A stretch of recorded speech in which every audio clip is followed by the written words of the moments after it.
Hai semua, kembali ke Black Stories. Seorang duda kaya bernama Chris jatuh cinta dengan wanita yang baru dikenalnya. Berparas cantik dan berniat baik membuat Chris percaya untuk mengajaknya ke rumah. Namun diam-diam wanita ini memiliki tujuan tertentu yang tak disangka. Siapa sebenarnya wanita ini dan apa tujuannya? Langsung kita bahas di alur cerita Shattered 2022 selengkapnya.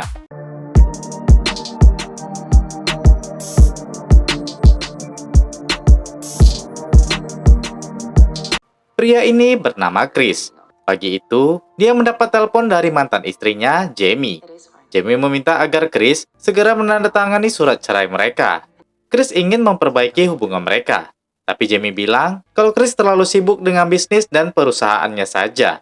Anak mereka yang bernama Willow bertanya kenapa mereka harus berpisah. Jamie hanya bisa menjawab kalau pemikiran mereka sudah tak sepaham lagi. Singkat cerita, malam itu Chris pergi ke sebuah market. Dia melihat seorang gadis yang kemudian menyapanya. Gadis itu bernama Sky. Dia meminta bantuan Chris memilihkan wine karena dia tidak mengerti apa-apa tentang wine. Chris pun kemudian merekomendasikan jenis wine yang cocok untuk Sky. Saat di luar market, Sky kesal karena taksi online pesanannya di-cancel. Chris pun lalu menawarkan Sky tumpangan. Singkat cerita, mereka tiba di sebuah motel tempat Sky tinggal. Dia mengaku tinggal bersama Lisa, teman sekamarnya. Namun saat ini, mereka sedang bertengkar. Chris mengajak Sky untuk singgah di rumahnya. Sky menolak, karena dia ingin masalahnya dengan Lisa kelar. Tapi sepertinya Sky masih ragu untuk masuk.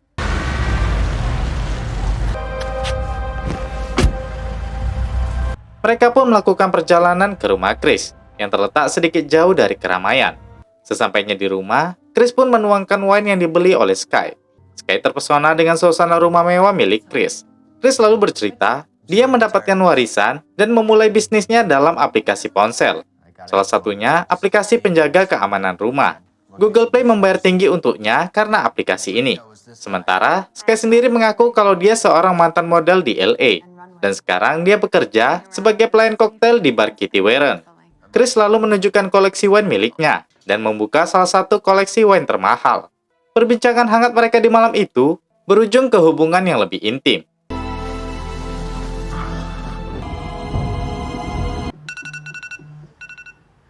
Pagi harinya, Sky kembali ke motel. Di sana Lisa kelihatan gelisah menunggu Sky. Mereka sempat bertengkar. Sky lalu masuk ke kamarnya untuk menghindari hal ini. Singkat cerita, Chris datang ke bar tempat Sky bekerja. Chris cerita kalau dia ingin move on dari mantan istrinya. Saat jalan pulang, Sky juga cerita kalau dia tidak punya keluarga. Dia keluar masuk panti asuhan dari usia 6 tahun. Perbincangan mereka terhenti ketika Chris mendapati mobilnya sedang dibobol maling. Chris mencoba menghentikan aksi itu.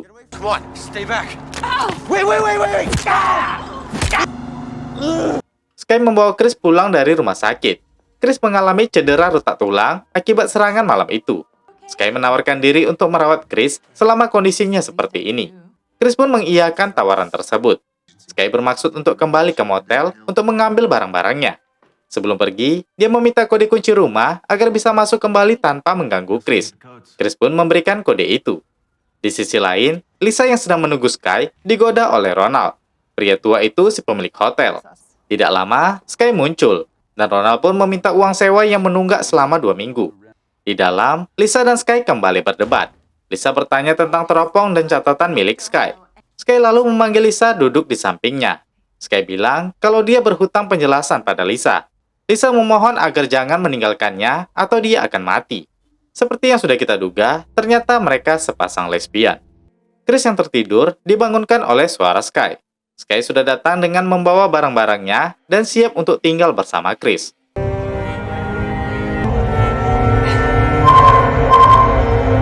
Sky mengurus Chris dengan baik. Karena hal ini, Chris semakin jatuh cinta padanya. Hal ini langsung diungkapkannya pada Sky malam itu. Keesokan harinya, Ronald mengetuk pintu Lisa untuk menagih uang sewa, tapi tidak ada jawaban. Ronald pun membuka pintu ruangan Lisa dengan kunci ganda. Saat masuk, di dalam kamar itu terlihat sepi. Perhatian Ronald tertuju pada kamar mandi. Polisi langsung datang ke TKP meminta keterangan Ronald. Ronald cerita kalau Lisa tinggal bersama Sky. tapi polisi tidak menemukan catatan tentang identitas Sky dalam database mereka. Ronald sendiri terkejut mengetahui hal ini. Di sisi lain, Jamie menelpon untuk bertanya tentang masalah surat cerai mereka.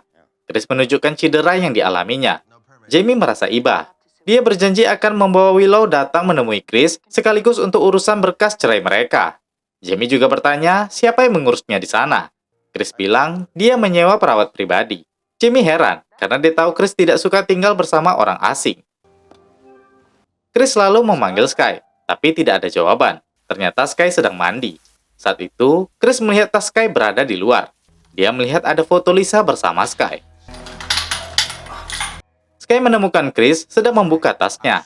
Untuk mengalihkan perhatian Chris, dia mengajaknya bercinta. Pagi hari ketika Chris bangun, dia tidak menemukan di mana ponselnya. Dia mencari-cari Sky, tapi Sky tidak berada di rumah. Chris juga melihat salah satu monitor tablet miliknya tidak menyala. Chris pergi melihat TV. Di situ terlihat berita tentang kematian Lisa. Chris terkejut melihat berita ini. Sky pulang dengan membeli ayam goreng. Dia menawarkan Chris untuk makan. Chris bertanya apakah Sky melihat ponselnya. Sky menjawab kalau ponselnya pasti ada di suatu tempat dan dia akan bantu mencarinya setelah makan. Chris to the point bilang kalau dia melihat berita kematian Lisa di TV. Dia menyuruh Sky untuk menelpon polisi untuk memberi keterangan. Sky bilang itu sama saja dengan tindakan bodoh. Dia langsung bilang karena dialah yang telah membunuh Lisa. Sky juga bilang kalau dia memanfaatkan Lisa untuk tinggal di sana agar bisa memantau Chris selama 2 bulan terakhir. Chris sadar kalau Sky sudah menipu dan menjebaknya. Dia pun mengusir Sky. Get that back. Honeymoon's over. Di sisi lain, Ronald sedang membersihkan ruangan Lisa. Dia menemukan teropong Sky yang dipakai untuk memantau Chris selama ini. Chris yang sudah disekap oleh Sky tidak dapat berbuat banyak. Chris bertanya kenapa Sky berbuat seperti ini. Sky bilang karena Chris kaya dan punya semua hal yang diinginkannya. Fucking bitch! Sky meminta agar Chris memberikan semua kode akses keamanan milik Chris. Tentu Chris menolak, dan inilah yang dilakukan oleh Sky. Okay. Mother's maiden name. Roland yang asik menggunakan teropong itu tanpa sengaja melihat Sky di rumah Chris. Sky sendiri merasa senang setelah berhasil mendapatkan kode akses yang dia butuhkan. Chris yang mulai sekarat dibawa oleh Sky. Chris bertanya tentang keaslian nama Sky. Sky tidak menjawab. Dia membawa gunting untuk melepaskan salah satu ikatan tangan Chris karena telah memberinya kode itu. Dia meminta kerjasama Chris untuk melikuidasi sahamnya ke perusahaan baru milik Sky nanti. Very, very naughty girl.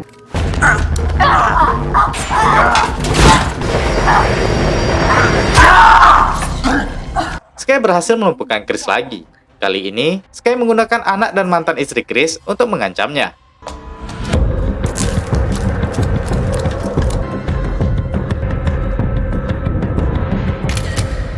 Sore harinya, Sky kedatangan tamu. Ternyata pria itu adalah orang yang menyerang Chris di parkiran. Dia bernama Kiju. Dia bekerja sama dengan Sky. Kiju sendiri seorang kolektor barang mewah. Sky ingin menjual barang-barang mewah milik Chris satu persatu. Keesokannya, Sky pergi keluar. Ronald ternyata sudah di sana mengawasi Sky. Dia pun pergi ke rumah Chris dan mencoba masuk ke rumah itu.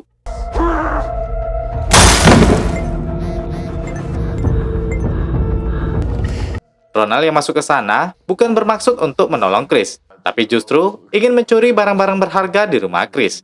Dia juga bilang kalau Sky pasti sudah menipunya. Saat Ronald membuka lakban mulut Chris, Chris menyuruh Ronald untuk segera telepon polisi, karena pasti Sky sudah tahu Ronald di situ. Tapi Ronald menolak. Dia meminta imbalan untuk hal itu. Perhatiannya tertuju ke sebuah lukisan mahal milik Chris. Chris bilang itu lukisan Picasso yang bernilai jutaan dolar. Ronald meminta itu sebagai imbalannya. Chris sangat rela memberikan lukisan itu, yang penting dia bisa selamat dari sana. Ronald akhirnya membuka lakban yang mengikat Chris. Saat ingin melepaskan yang lainnya, Chris menyuruh Ronald segera menghubungi polisi.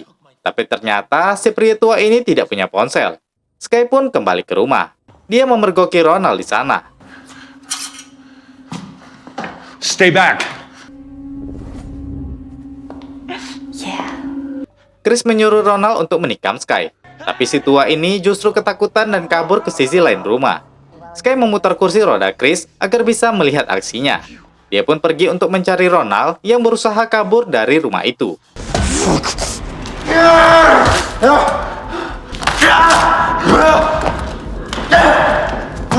Ronald masuk ke sebuah ruangan.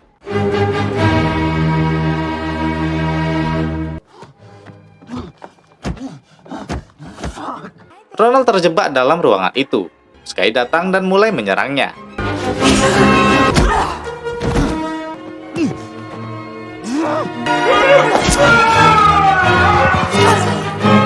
Chris yang kabur tidak bisa mengendalikan motor itu. Seorang pria bernama Sebastian menolongnya. Dia membawa Chris ikut bersamanya. Chris meminta agar Sebastian menelpon 911. Yeah, I'm in a car. I'm heading. Ternyata suara operator itu adalah Sky. Ternyata Sebastian pun sekelompok dengan Sky. Chris pun kembali disekap. I'm gonna get acquainted with our friend Chris. Chris bertanya siapa dia sebenarnya. Sebastian cerita kalau dia adalah ayah tiri Sky.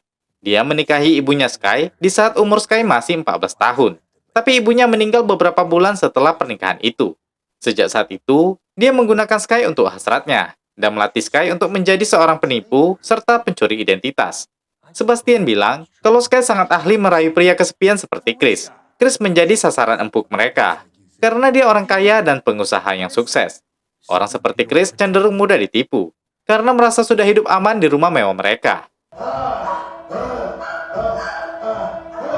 Chris merasa hancur mendengar desahan Sky dengan Sebastian di kamar. Sky keluar dari kamar. Setelah memuaskan hasrat Sebastian, dia meminta maaf pada Chris karena harus mendengar suara itu. Saat itu Sky bilang kalau dia merasa menyesal karena harus meninggalkan rumah Chris. Sejujurnya, dia memiliki perasaan yang dalam untuk Chris. Chris bilang Sky tidak harus menyekapnya dan mencuri apapun, karena Chris akan memberikan semuanya jika Sky memintanya. Karena sejujurnya, Chris sudah jatuh cinta pada Sky. Tapi Sky kembali menyangkal, dia tahu kalau Chris berbohong. Ternyata Sky mengetahui hal penting, di mana Chris menyimpan surat obligasi senilai 14 juta dolar di locker banknya. Dan itulah yang menjadi incaran mereka. Chris kemudian sadar kalau Sky tidak membunuhnya, karena kode biometrik keamanan di bank itu adalah sidik jari jempol Chris.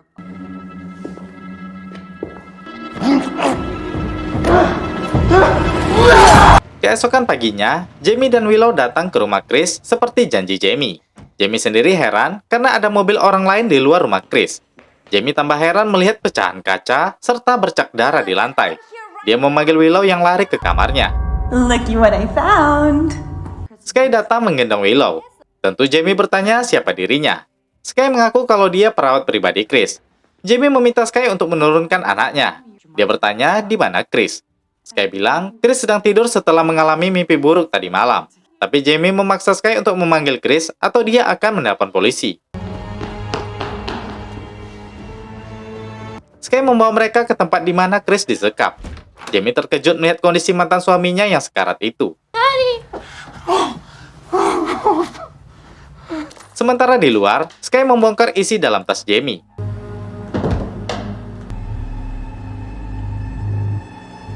Dalam perjalanan, Sebastian sempat bertanya kenapa dengan Chris. Sky bertindak sedikit berbeda.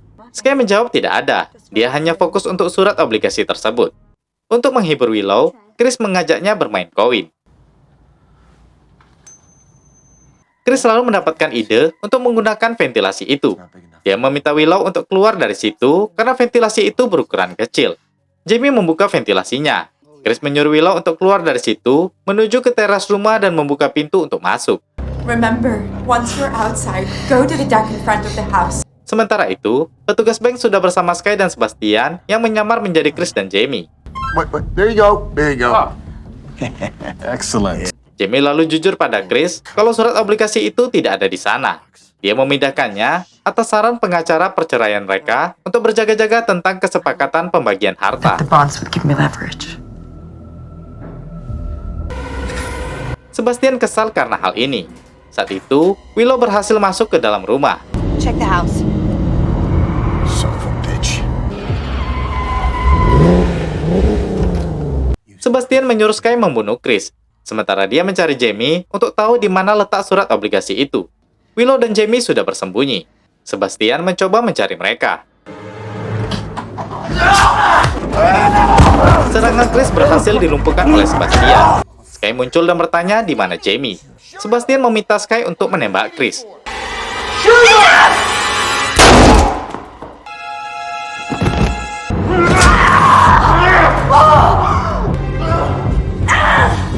Sky kemudian mencari Chris yang bersembunyi. Kali ini, Chris menggunakan ponselnya untuk mengelabui Sky. Dia mematikan lampu rumah dan menggunakan sensor suhu untuk melihat posisi Sky. Chris berbicara melalui mic yang terhubung ke speaker rumahnya. Dia bilang kalau kunci asli surat obligasi ada padanya. Sky pun mencoba mencari Chris, sementara Chris menggunakan taktiknya dalam kecanggihan aplikasi yang dia buat.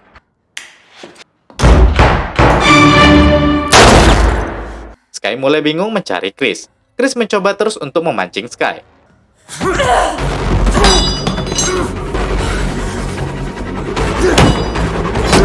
Lagi-lagi Chris tidak berdaya diserang oleh Sky.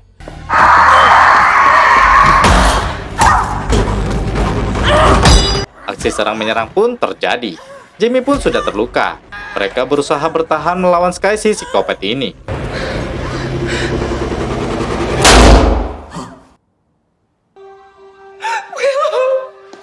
Willow berhasil menyelamatkan orang tuanya. Di saat bersamaan, polisi sudah tiba karena laporan Chris. Sky belum mati. Dia berbicara pada Chris kalau nama aslinya adalah Margaret. My real name. Cerita pun berakhir di sini. Benar kata orang, jangan terlalu percaya dengan orang yang baru kita kenal. Karena belum tentu dia sebaik yang kita pikirkan. Ada baiknya kamu mencari tahu dulu seperti apa latar belakang dan masa lalunya. Jangan sampai kamu ketemu sama orang seperti di film ini ya. Nyesalnya bukan main nantinya. Oke, terakhir saya Jiwa. Terima kasih sudah menonton dan sampai jumpa di video berikutnya. At Alcove, we truly appreciate you. Look what they've done. You may even gain a newfound appreciation for life.